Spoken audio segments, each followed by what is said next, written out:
Ilang pasahero sugatan sa pagsalpok ng kanilang sinasakyang bus sa isang truck sa NLEX. Ang detalye at daloy ng trapiko sa lugar, kamustahin natin sa Balitang Pambansa ni Vel Custodio ng PTV Live. Vel, kamusta ang mga biktima?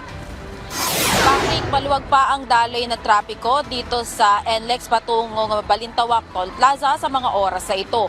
Gayun din sa NLEX Valenzuela City kung saan nangyari ang karambola sa pagitan ng bus at truck kasama ang isang closed van pasado alas 7 kagabi.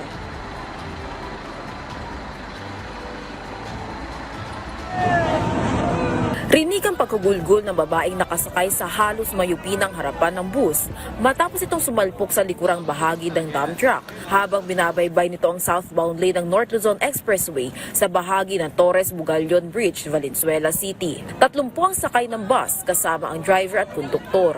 13 rito ang may minor injury, kabilang ang konduktor na may sugat sa mukha at tama sa paa. Kabilang sa sugatan ng mismong kumuha ng video na si Henry, napapasok pa lang sana ng trabaho nang madamay sa insidente. 83 gulang na babae ang nagkaroon ng pinsala sa parting mukha.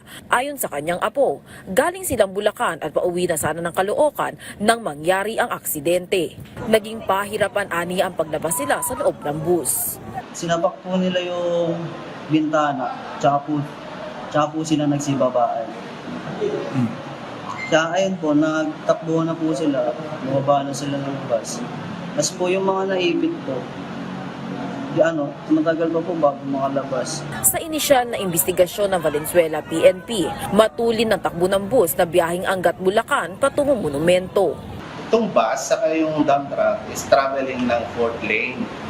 So yung dump truck is ahead doon sa bus. So nung nandito na yung bus, nag-vert siya ng kaliwa para hindi na mabangga sana itong dump truck. Kaso nga lang, meron close van na nandun sa 3rd lane na nabangga niya una. At pagkabangga niya nito, na kumapig naman pa kanan hanggang sa dire-diretso nabangga niya yung kwitan ng dump truck.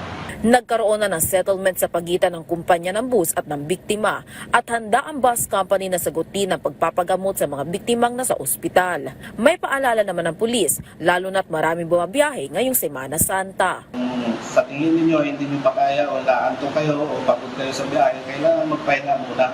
Huwag kayong dire-diretso para makaiwas tayo sa aksidente.